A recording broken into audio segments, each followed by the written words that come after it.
Ne do Issa Kaunjim ne M5 RFP ne o ɲɛma dɔ ye ne ba a kɛra jigilatigɛ de i bɛ jigilatigɛ dɔn a kɛra jigilatigɛ de jigilatigɛ dan a kɛra o de mais ne tun sigilen don n'a ye koyi an kɔni taara a kɔni tubabukan fɔ mais kuma kuncɛ ye min ye bɛɛ bɛ se ka min faamu k'an ka taa ni tere ta ka kuma bon o tɛ jigilatigɛ ya maliyɛnw wulila nin kɛlɛba in na le 5 ka bɔ le 19 diɲɛ bɛɛ da donna la communauté internationale da donna la union européenne da donna la fɔ nations unies da donna la an kɛrɛfɛ jamana président olu ye ministre bila ka na olu yɛrɛ ko hayi député minnu sigira kalon kan ko ka fɛɛrɛ ɲini la ko cour min kɛra sababu ye ka nin mankan wuli ko ka ɲɛɲini la IBK de taara fɔ a ɲɛ k'a ni tere ta ka kuma bon o kɔni ye jigilatigɛ de ye mais a ma bali ne na dɛ mais ko ne bɛ IBK dɔn IBK bɛ se fɛn o fɛn na o rapport de force parce que ale bolo bon, avec Boubou, et puis à terminer, mais il y a des dossiers que moi je connais sur Boubou.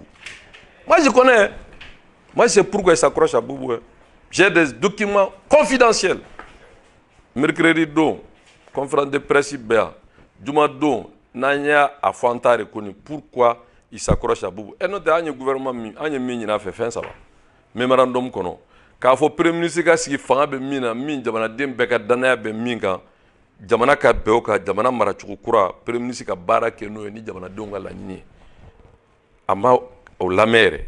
k'a fɔ député minnu sigira kalon kan o ka ci ka bɔ yen élection jɛlen ka kɛ kuru mɔgɔ minnu bɛ yen n'u ye kɛra sababu ye ka jamanadenw don nin gɛlɛya u ka démissionner ale ka to a nɔ na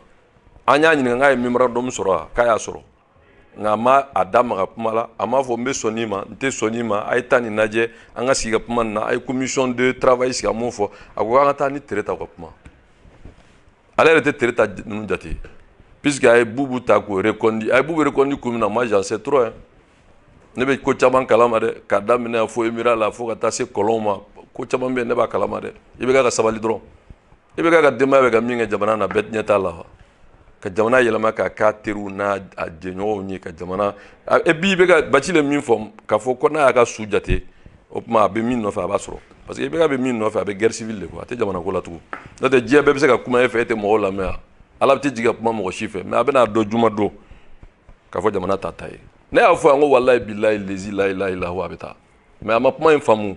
mais a bɛna faamu mori kuma de don quoi a bɛna faamu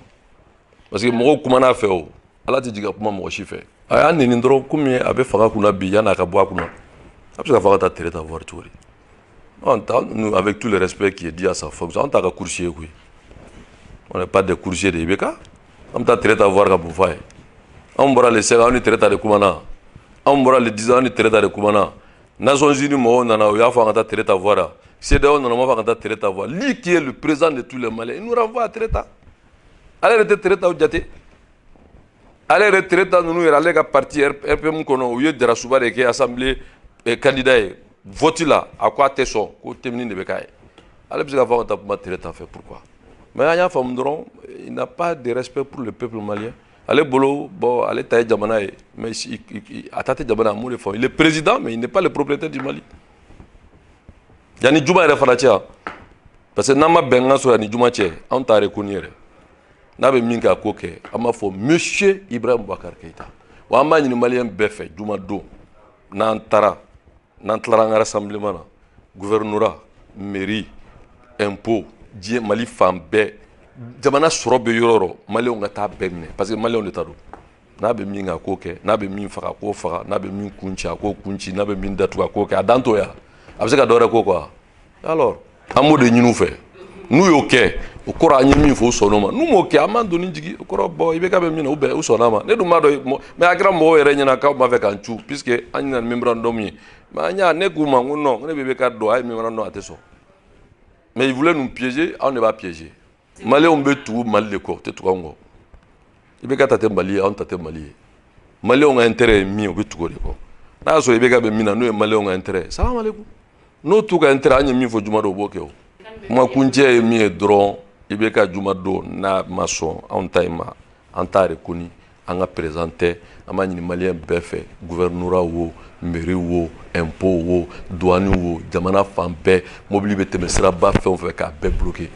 ni IBK bɛ min faga k'o faga n'a bɛ min datugu a k'o datugu n'o banna ni Mali bɛ kɛ min a bɛ k'o ye IBK ne fera plus jamais ce qu'il veut dans ce pays là a ka sɔn an ka bɛn ko la yani juma cɛ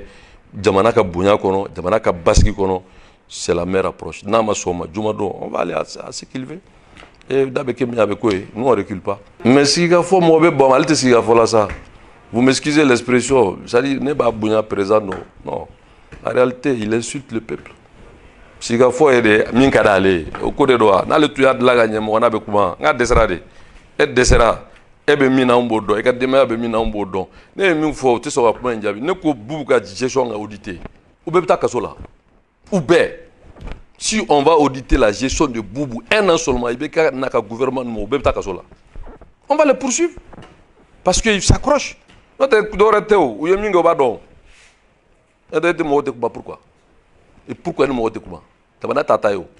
a bɛ avion min na ta dɔn wa